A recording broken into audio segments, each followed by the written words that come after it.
We're two hitchhikers. We met while hiking Mount Baldy with mutual friends, wasted no time, got engaged on a frozen alpine lake, got hitched, and have been adventuring together since. We're embarking on a new adventure of living big in a tiny home. Let's see how this goes. Adventure awaits.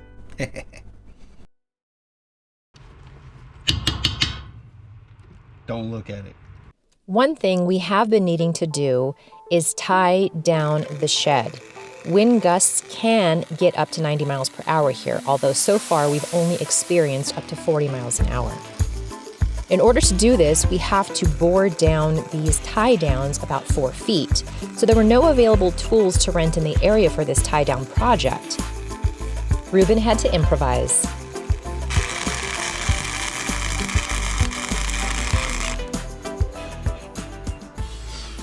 There we go.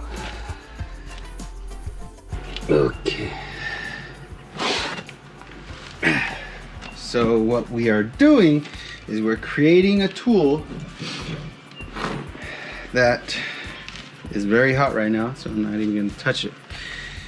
Fits in here, and once this is inside, I will be able to use my impact driver to drive this screw into the ground. And then we get to tie down our little house before it blows away.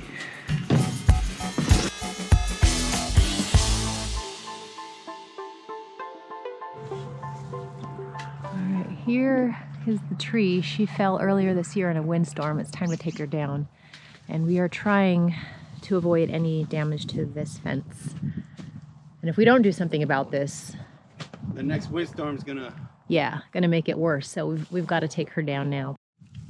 So what I'm going to do is I'm gonna chop that off right there, and then God willing it doesn't fall and ruin the fence. And then once that's down, I'll just rip it out of here with the truck. Easy enough.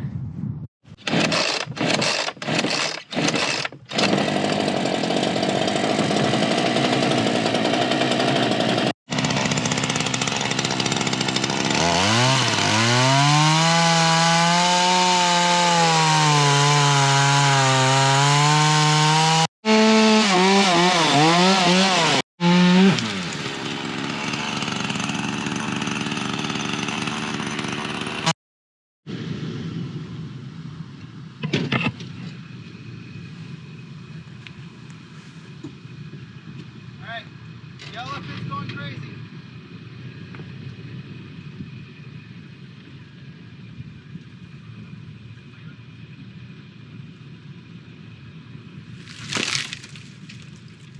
Alright, I'm gonna gun it. Okay.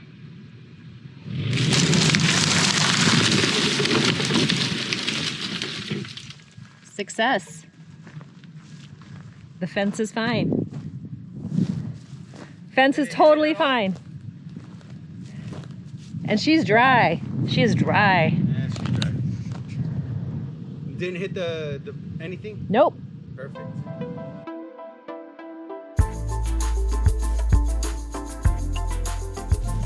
So we actually have a few more trees like this on the property that we're gonna have to take down, but this one was the most pressing because it is nearest to one of our neighbor's fence lines. So we wanted to make sure we got it out of that area of danger so we don't have to worry about fixing anything in the future. But there are a few other trees that we have to take down, but we'll do them little at a time. Glad this one worked out.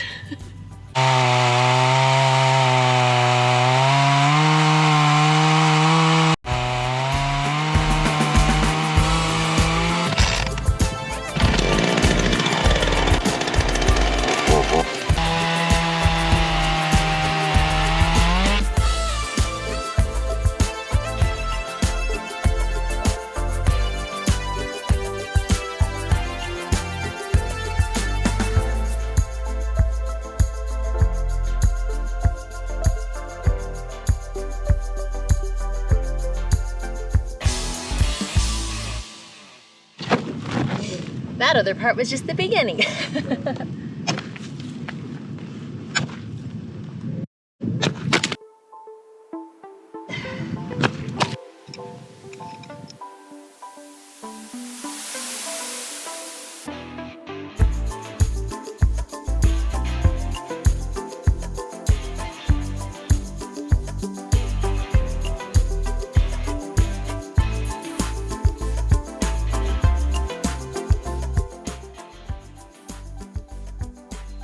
Okay, what is Ruben doing, you might ask? Why is there a mechanics tool on this? So I built this. This is a hurricane tie down. And what this does is it goes 4 feet into the ground and is an anchor for the house. So what this does is it screws into the ground, and I have to use a break apart because it's getting pretty hard to do. I started it off with my impact gun, and now it requires a little bit more oomph. So this is how it goes.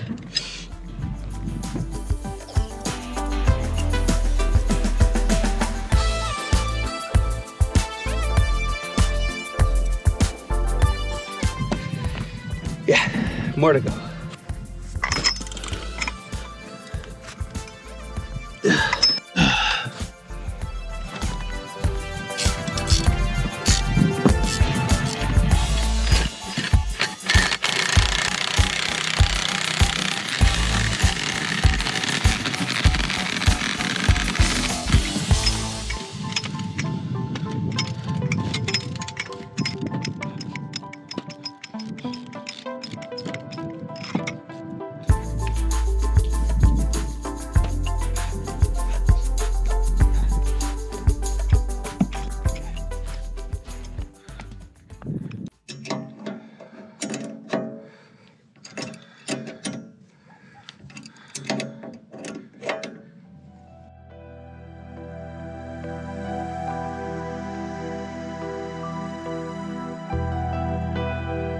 Now that the tie downs are properly secured, we can shift our focus to running the plumbing lines under the casita.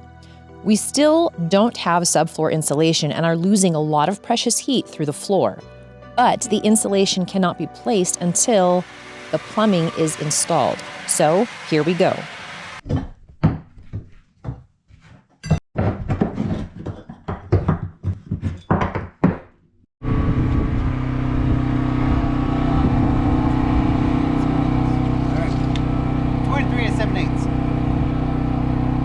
So what we have here is an 18-foot span of pipe going from the kitchen to the bathroom sink. And you're supposed to have a 1/4 inch drop every foot. So I am going every 4 feet and just measuring in an inch lower. And so it's sloping an inch every 4 feet. So then from there, by the time I get there, it's gonna be exactly where I need it to be. Good there. The slope. Alright, I need to see the pipe, but I can't see it. Yeah, so that's a long sweep 90. Go to the next one, which is The bathroom sink? The vanity sink is, yeah.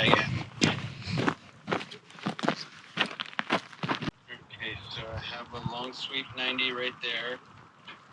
I need it further down the line. This one or the other one? The other one. Okay, so that's another long sweep. Most people would automatically gravitate to the purple bonding cement for this job, which is what we did.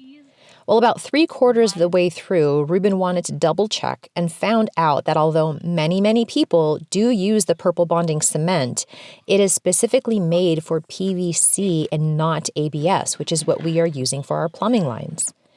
Local plumbers indicated that they spend a good chunk of their jobs fixing issues related to exactly this issue. We decided that although it would be a pain in the you-know-what to replace all these parts and redo everything, this could potentially save us thousands of dollars later down the road.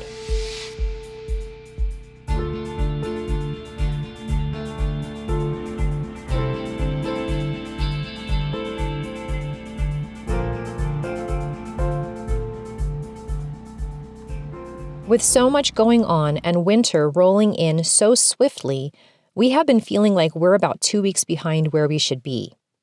We decided we needed some more substantial heat and that it would be a good idea to incorporate some oak and pine. We found a local logger who had some smaller pieces that we would be able to break up. So we paid him a visit. He assured us that everyone is feeling behind right now. Winter came early this year.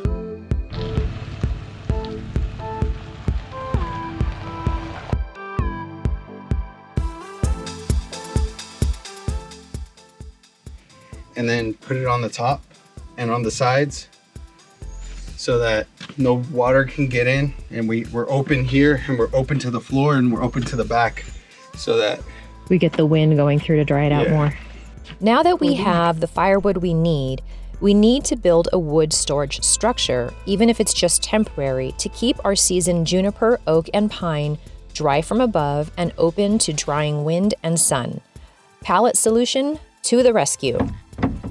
We're doing a little bit of a tier system. That way when we put the final overlayment, well, underlayment as overlayment, the rain will run off the front and not pull up on the top.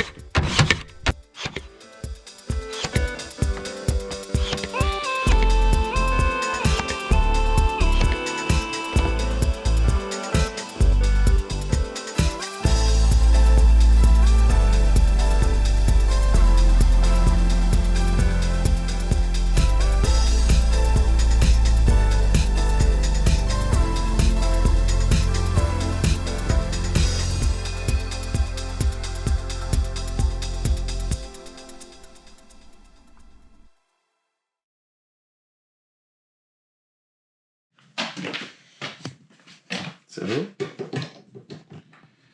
do we have juice? yes, we do. You did it! Yay, me. We are relying right now on our emergency solar backup system that we had when we were civilized people. We have two 12-volt, 200-amp-hour AGM batteries. We have them connected to a 5,000-kilowatt inverter with a peak of 6,500 kilowatts. The batteries connected in parallel keep the batteries at 12 volts, but bump up the amp hours of the battery from 200 to 400. This, in combination with the inverter, allows us to have 120 volts with 26 hours of capacity. This battery system can be charged with either the solar panels or the generator.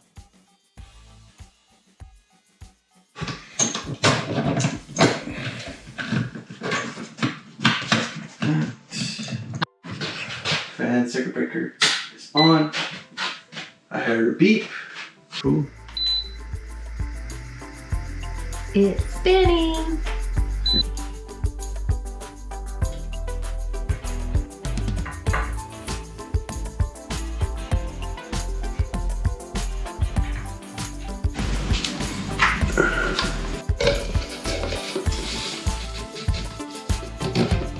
Yes. Let's see. We have light. Woo! And let's do it. Okay.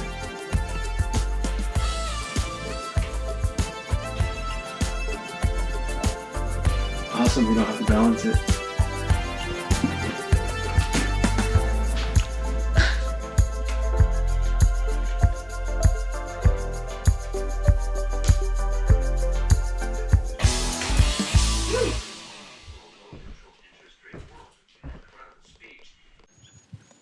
This power supply is another game changer. While we still have to be conservative with our power usage, we now have the ability to charge our phones, and we have a little light at night rather than just our headlamps. The things you take for granted in the city are really life-changing when off-grid.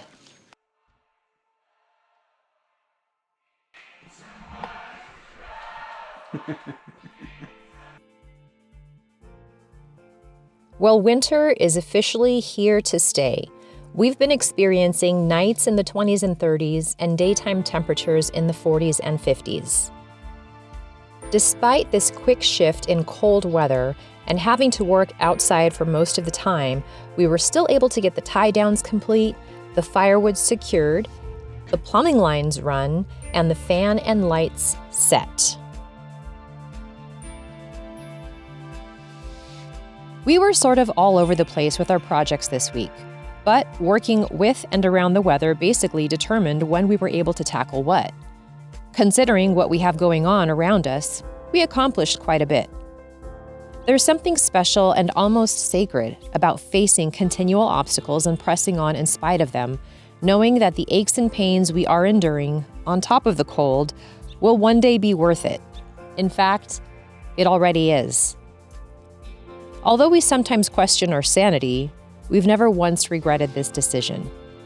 So, on we go to hopefully install floor insulation and maybe even have warm feet. Check back with us next Sunday to find out. Thanks for watching. See you soon.